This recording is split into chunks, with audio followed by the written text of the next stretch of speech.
Ketemu lagi nih dengan gerakan 1000 untuk Indonesia. Nah, setelah segmen satu, segmen 2 tadi kita udah berbincang banyak ya. Nah, segmen 3 ini kita bareng-bareng nih. Jadi semua tamu masuk gitu ya. Kita akan ngobrol bareng-bareng di sini dan nanti boleh antar keynote speaker boleh bertanya satu dengan yang lainnya gitu Mbak Ayu ya.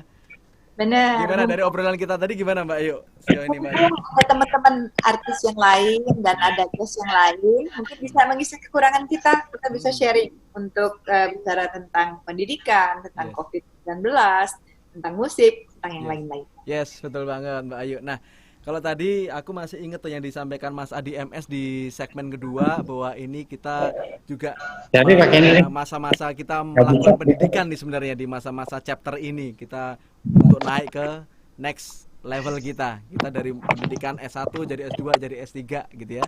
Tentunya setelah pandemi ini kita diharapkan juga mempunyai new norm kalau tadi Mas Adi sampaikan.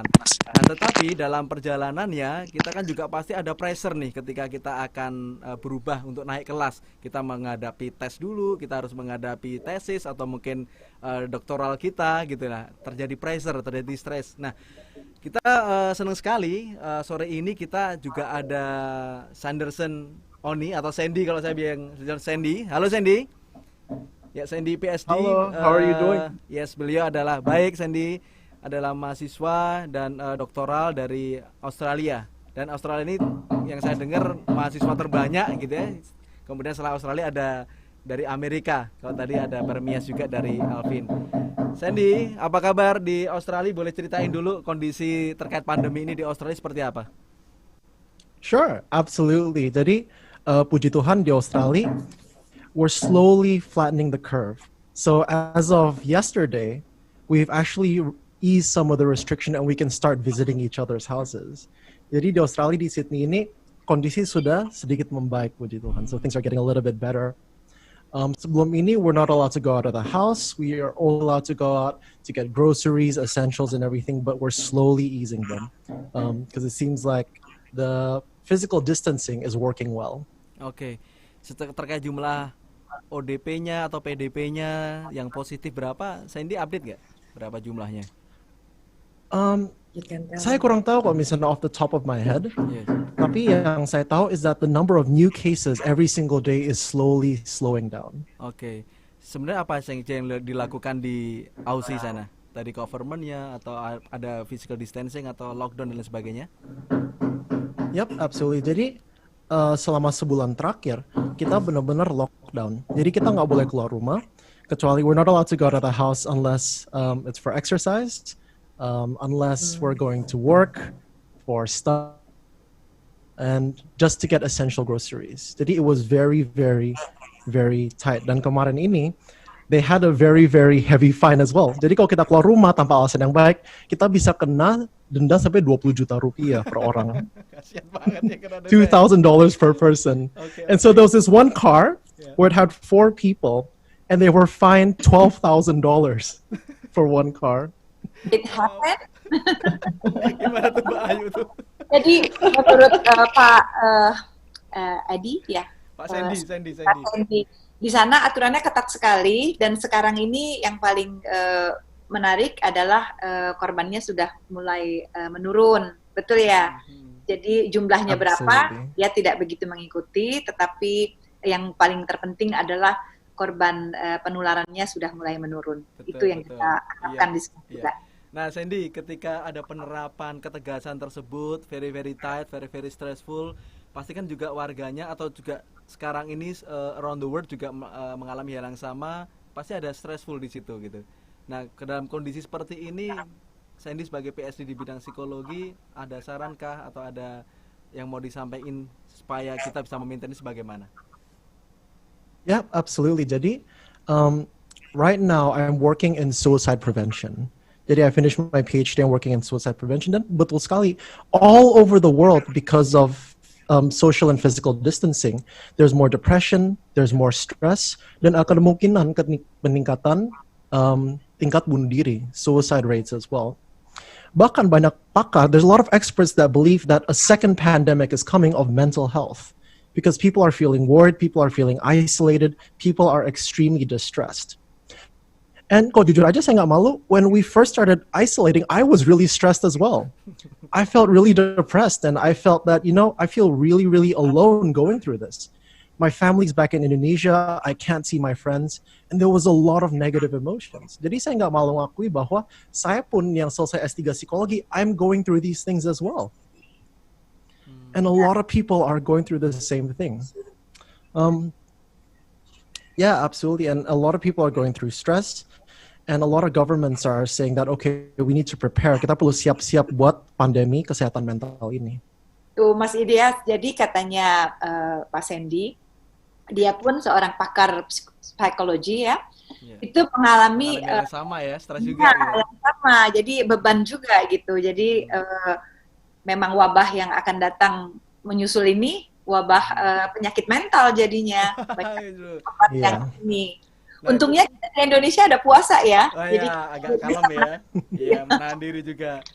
Nah, Sandy, kira-kira dari segi keilmuan Sandy gitu ya, apa yang mesti dilakukan ini? As a family, as a mother, as a father, as a children yang harus di rumah, yang mungkin juga merasakan stres yang sama juga. Apa nih, Sandy? Yeah, sure, absolutely. One of the biggest things yang kita bisa lakukan sebagai warga Indonesia, it's no longer about me, but we have to think that it's about us. Okay. And so seperti yang dikatakan Mas Adi tadi, itu udah benar sekali, bahwa we cannot think about ourselves, we have to support one another. Dan tadi dalam bidang finansial, dari segi kesehatan mental, sekarang banyak sekali orang yang kesepian. There's a lot of people very, very lonely. And especially in Indonesia, kita punya budaya, we have a culture where we don't really share. We're afraid to show that we're weak. We're afraid to show that we're suffering. And jadi banyak sekali yang menderita sendiri. They're afraid to do that. And so our job, tugas kita, is simply to ask other people, hey, how are you doing? Kamu gimana? Are you okay? Kalau misalnya in my family kita suka bilang, udah makan belum? And as long as we're providing that social contact, if we can show someone, hey, I care for you. Yeah. Meskipun dari chat, dari Zoom, dari WhatsApp, dari sangat membantu. Make everybody feel like they're not alone. That, menurut saya, is the number one thing that we can do. Okay. Ya, Setuju jadi banget kita lebih care ya. Ya. Care dengan satu dengan yang lainnya, seperti tadi yang disampaikan Mas Adi juga tuh, gimana kita juga bisa membuka hati kita untuk yang lainnya gitu ya. Menjalin silaturahmi walaupun hanya menyapa. Yes, Yeah. betul. Exactly. Ada yang lain, Sandy, yang bisa kita lakukan juga? Sure, absolutely. Especially kalau misalnya di satu sejak kita ada social isolation, sebenarnya ada peningkatan. There's been an increase, unfortunately, in domestic conflict and domestic violence.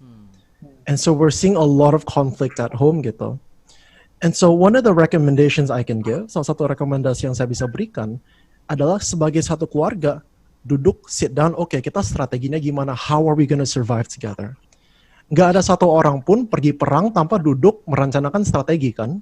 Kita juga sedang perang. We're also fighting against social isolation, we're fighting against a pandemic. And so we need to sit down as a family and ask, okay, what can we do? Do you need space? What do you need? Dan kita harus saling berdialog. Mungkin beberapa keluarga Indonesia kita nggak biasa gitu, rasanya aneh. It's not part of our culture. Yeah. Tapi if we want to survive pandemi ini, if we want to survive this pandemic, we have to do something different.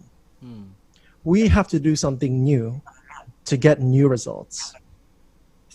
And so as long as we have open dialogue, kita bisa komunikasi dengan jelas, we can share our feelings to one another, itu akan sangat-sangat membantu kesehatan mental. Oke. Wah, keren ya, kita bangga banget nih, kita punya adik-adik nih, which is ada Permias dari USA, ada Alvin, ada juga Sandy dari Aussie, yang benar-benar mereka juga luar biasa di masa depan, merah putih banget nih.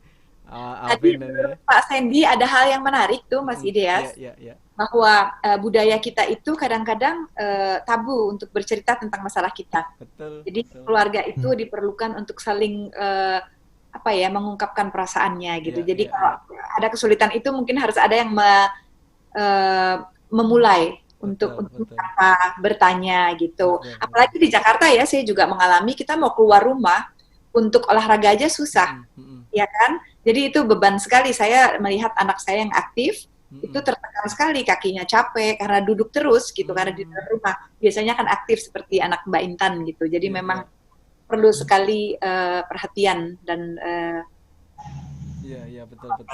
yang menginisiatif gitu untuk memancing. Supaya dia juga Absolutely. nggak terlalu stressful gitu ya. Nah, di sini juga ada Mas Adit nih. Beliau juga musisi, ada punya band juga. Pasti juga hal yang sama juga dihadapin Mas Adit ya. Untuk bandnya mungkin show-nya harus berhenti dan lain sebagainya. Sebenarnya apakah itu membuat Mas Adit juga down, kemudian merasa stressful juga, apalagi kalau ada keluarga, apa yang Mas Adit rasain? Iya, Mas, kalau bicara masalah kayak depresi, stres itu ya tertekan tuh pasti. Cuman kita coba sabar aja untuk di sini, coba kuat, coba mematuhi aturan-aturan pemerintah yang diterapkan. Seperti itu sih Mas, kira-kira Mas. Terus kalau untuk Lampung itu termasuk kayak telat juga ya untuk masuk zona merah di dalam situasi seperti ini sih Mas ya.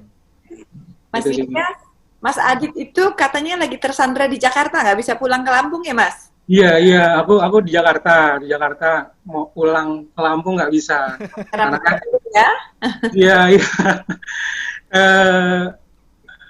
Karena ada larangan mudik, kemudian pemudik juga didenda, kemudian lihat-lihat di berita yang udah berangkat sudah sampai 30 km lagi mau nyampe disuruh putar balik, kemudian ada 15.000 kendaraan disuruh putar balik, info beritanya. Jadi ya tetap di Jakarta aja udah. Tapi di Jakarta tinggal sendiri atau ada keluarga kah di sini Mas Adit? Aku sendiri Mas. Oh sendiri ya? Ya. Untuk sehari-harinya masih oke, bisa tercover atau kemarin kan ada bantuan yang juga diberikan pemerintah gitu? Alhamdulillah sehari-hari masih ke kamar, ada teman-teman juga di sini. Aku ada teman-teman juga sekitar yang ngebantu yang peduli untuk juga ya, saling membantu satu dengan yang lainnya. Inilah kegotong nomor WA aku, siapa tahu pas masak lebih bisa aku kirimin. Sekali. I'm gonna tell Rob and Paul and Sanders, Adit is one of our friend. He's a musician from Lampung, which is South Sumatra. He cannot going back to his home outside Jakarta because of the lockdown. We call it like quarantine place, yeah, like perbatasan, the lockdown lah, lockdown. Yeah. Then he had to stay here in Jakarta in one of the area Kalibata, yeah, in the apartment, and with a lot of friends helping each other. And I told him, write my number, text me sometimes. Maybe if I cook more, then I can send it to him. Wah, aku juga mau tuh Mbak Ayu. Jadi semuanya mau dimasakin Mbak Ayu. Dimasakin nih, boleh.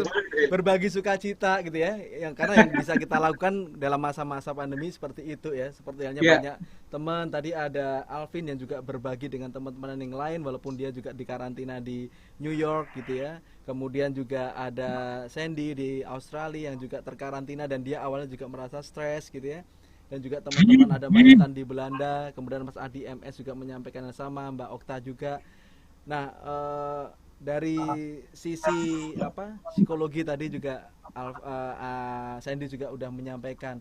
Kemudian saya ingin juga bertanya kepada Ibu Guru Kembar, Bunda Rian dan Bunda Rosi. Dari pembicaraan ini tadi kita juga sudah banyak mengupas ya tentang pandemi yang kita alami saat ini. Nah, kalau dari Bunda berdua melihat dari ada Sandy yang juga berkuliah hingga Australia, kemudian ada Alvin juga yang juga berkuliah kedokteran hingga Amerika. Kira-kira ada gambaran nggak dunia pendidikan Indonesia ini nanti ke depannya seperti apa supaya lebih baik lagi, dan harapan juga dari Bunda berdua seperti apa? Kalau pandemi nanti sudah menurun, selesai, pasti seperti biasa tentunya belajar dengan bu guru dan pak gurunya di dalam kelas lagi. Kalau sekarang memang belum boleh, ya kita pakai FB dulu, pakai TVRI dulu atau pakai yang lain. Tapi tetap saya optimis pasti Indonesia, anak-anak Indonesia tetap bisa melewati yang sulit ini. Betul. Nah, Rosi, saya mau tanya, silakan Mbak Ayu. Ya, Bunda Rosi sama Bunda Rian, sebagai orang tua nih, saya di rumah kadang-kadang mengalami kesulitan menghadapi ataupun membimbing anak-anak belajar di rumah. Apakah ada tips-tips khusus dari Bunda berdua untuk para orang tua supaya lebih mudah? Tentunya ada. Jadi kalau setelah selesai pelajaran dari sekolah sudah selesai, kita ajak misalnya memasak bersama atau menjahit bersama atau Main merajut bola. atau main bola atau apa saja yang tentunya ada kegairahan anak-anak untuk melakukan itu kegiatan bersama kedua orang tuanya atau kakak. Oke. Wah, itu salah satu tipsnya Mungkin ya Mas Mbak Ayu. Adi. Iya, mungkin dari Mas Adi ada sesuatu yang bisa menyemangati para seniman, bukan saja seniman Indonesia, tapi ada we have Rob, Paul, and Sanders, also musician. Maybe you have a tips for us, Mas Adi? Ya, saya Tips. halo, dengar suara? Kedengaran, Mas. Halo? We're from Holland and the Netherlands. Dengar. Our Jadi tip is to keep menurut keyakinan distance. saya begitu kita selesai dengan pandemi ini pasti kita menghadapi dunia yang berbeda dan sekarang sudah terbuka satu jalan atau infrastrukturnya udah mulai terbentuk yang baru gitu. Kita punya teknologi informasi, cara kerja orang will never be the same. Semua berubah. Nah, musisi juga orkestra lebih menakutkan gitu di seluruh dunia gitu, dan ya kita nggak ada cara lain selain terus mencari kemungkinan bagaimana kita bisa bekerja, berekspresi dengan melalui teknologi informasi ini kita bisa berkarya secara kolaboratif ya, melalui video, melalui nanti mudah-mudahan 5G bentar lagi muncul. Kita bisa lebih real time gitu. Intinya jangan pernah menyerah. Dan saya juga tadi ingat Sandi sampaikan soal kesehatan mental. Memang itu yang harus kita waspadai sekarang. Kita selain mencoba untuk memberikan bantuan kiri kanan, bantuan penghiburan, bantuan perhatian, itu juga esensi. Hati-hati dengan second wave. Saya masih ingat saya pernah baca bahwa di Spanyol 1918 yang lalu itu kan parah yang tadi saya sampaikan ya. Yang lebih parah ternyata second wave-nya ya. Grafiknya pertama begini, orang kemudian merasa oh udah selesai, kita party lagi. Nah, mulai second wave itu yang mematikan. Kalau nggak salah begitu yang saya baca. Nah, ini kita juga tetap mesti tadi Sandi juga sampaikan juga not about me but us gitu ya. Sekarang kita dengan epidemi ini kita dibuat lebih sadar lingkungan, sadar alam, kemudian juga sadar bahwa kita merupakan bagian dari yang lain gitu. Jadi kita bukan sendiri-sendiri, tapi kita benar-benar satu kelompok yang harus bersinergi satu dengan lainnya gitu. Ini semangat ini yang mudah-mudahan kalau kita ambil hikmah dari semua keburukan, ini hikmahnya yang saya rasakan gitu ya. Dan untuk itu coba untuk peduli terus-menerus. Paling tidak dari sekeliling kita nih, kita pasti punya tetangga dan sebagainya. Coba tanya siapa yang di sekeliling rumah saya ada pekerja harian gitu yang kemarin saya kumpulin lumayan, alhamdulillah bisa bantu. Nah itu kalau dilakukan semua orang itu paling tidak kita kuat akhirnya meledak, chaotic gitu nantinya ya, sistem lumpuh, orang punya uang, punya rumah sebagus apapun nggak akan guna. Seperti Suriah dan sebagainya itu yang ekstrim. Tapi kalau kita tidak hati-hati di tengah situasi seperti ini ada aja yang memanfaatkan secara politis bisa jadi lumpuh sistem. Nah, sebelum itu terjadi kita semua bisa berbuat. Ya. Sekarang ada gerakan 1000 untuk Indonesia. Ini yang kita bersyukur bahwa dengan gerakan 1000 untuk Indonesia ini diajak menyadari bahwa setiap orang sebenarnya bisa berdonasi. Setiap orang bisa peduli. Masa 1000 perak nggak punya? Nah, bayangkan kalau 1000, nanti ada 5000 dan seterusnya. Apalagi sekarang mendekati Lebaran. Biasanya orang cepat-cepat menyelesaikan kewajiban zakat 2,5% menyisihkan. Nah, sekarang nih, nggak usah nunggu lebih lama lagi. Sekarang ini, itu bisa dicicil kemana-kemana 2,5% itu untuk yang membutuhkan. Paling tidak melalui gerakan 1000 untuk Amin. Indonesia. Thank you, Mas. Udah diingetin. Mas Didias, tadi pertanyaanku ke Mas Adi, itu belum diizin ke bahasa Inggris ya. Ada Rob, Sanders, Paul, and Sandy. I heard Rob is already want to say something. I asked Mr. Adi MS to give guidance or advice what he thinks about this pandemic for us as an artist or musician. And he very optimistic that will be something new coming, and it's already showing us the IT things. This format is already coming, and it'll come something else, maybe better than that, like 4G or something like that. And then now he is very happy with that. And then also about Sandy said, he mentioned also about we have to care of each other and another. Yes.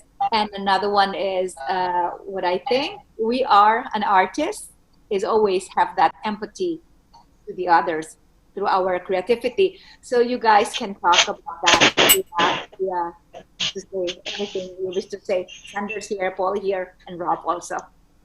Go ahead. Thank you Mbak Ayu, dan thank you untuk ini sebagai closing sekalian. Ini Mas Hari Koko masuk nggak nih? Suaranya kedengeran nggak? Tadi Mas Rob mau ngomong tuh, Mr. Rob. Harvest Moon. Rob? Hello? Want to say something? Or Sanders? Yeah, we especially made a song for the hard times now. And it's a little light, but it means hope. Okay. It's always light at the end of the tunnel. So I hope everybody enjoys the song and gets some strength out of that song Of course, to thank you. carry on Have you been to these hard Indonesia? times. Have you been to Indonesia, Rob? Harvest Moon? Not yet. We're planning to, We will. but plans now are difficult. But we But can meet here. yeah, of Perfect. course, Yeah. like this. Iya. Okay. Oke. Thank you Rob. Dan juga teman-teman yang Thank you. lainnya. Terima kasih.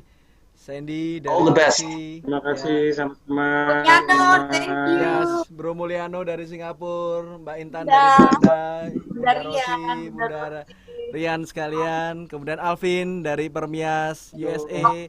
Thank you. Aku pikir Dan ini yang pembicaraan saya yang sangat asik ya, sangat enjoy, tapi kita dibatasin waktu. Mungkin nanti in the next time, in the next episode kita bisa ngobrolin lebih dalam lagi, karena dari Sandy tadi juga banyak yang masih bisa digali, dari Alvin juga masih banyak bisa digali, dari Mas Adi MS pun banyak ide-ide brilian yang luar biasa, juga dari Bunda Rosi dan Bunda Rian. Cuman karena kita sebentar lagi juga harus persiapan berbuka gitu ya, waktu kita terbatas, kita akan sambung lain waktu ya Mbak Ayu ya. Mas, ya gerakan 1000 untuk Indonesia Ya. bukan hanya untuk donasi atau Ya. jumlah value uangnya aja, tetapi partisipasi kita sebagai anak bangsa, Betul. anak dunia untuk saling mendukung satu sama lain. Oke, betul sekali. Jadi ini semangat anak bangsa, bahkan semangat World Collaboration seperti ini, kita bisa menang mengatasi COVID-19, Indonesia tangguh, Indonesia menang, dan Amin. kita akan segera dengerin nih lagu dari Mas Adit dengan bandnya Cherry Trees ya. Udah, Mas ya. Adit juga punya band Cherry Trees dan dia punya lagunya.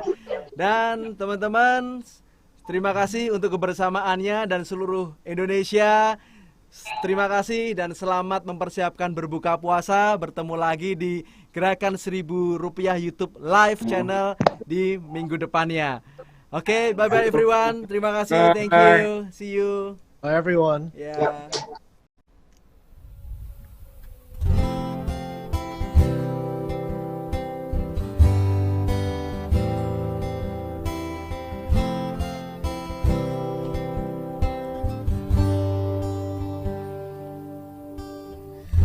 Saat kau tak bisa merubah semua hal yang biasa di hari semula, tak bisa bila kau tak terus mencoba. Bila kau takut henti tiada esok hari, percayalah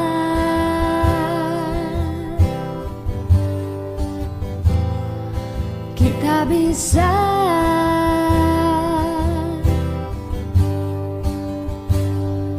Jangan menyerah,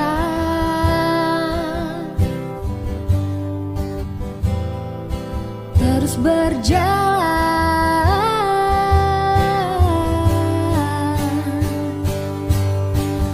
takkan pernah menyerah. Semua usaha takkan sia-sia dan tak akan berhenti jika kau di sini terus berlari.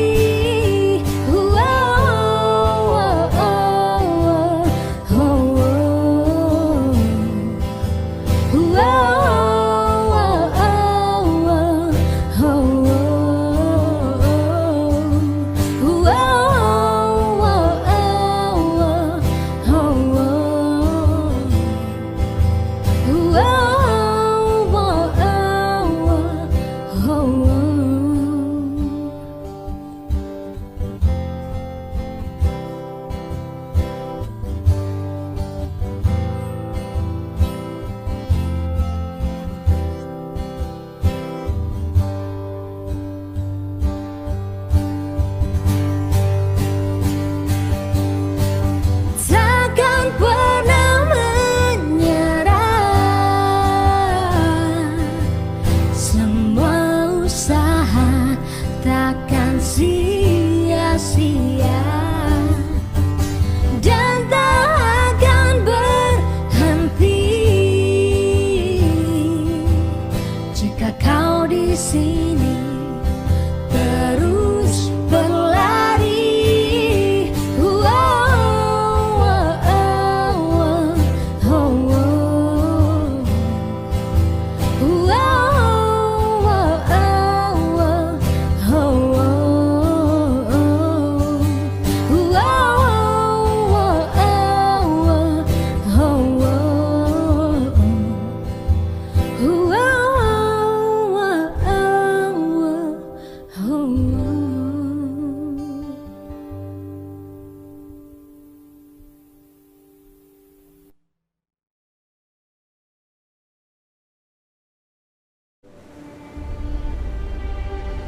Deburan ombak ini takkan kemana-mana.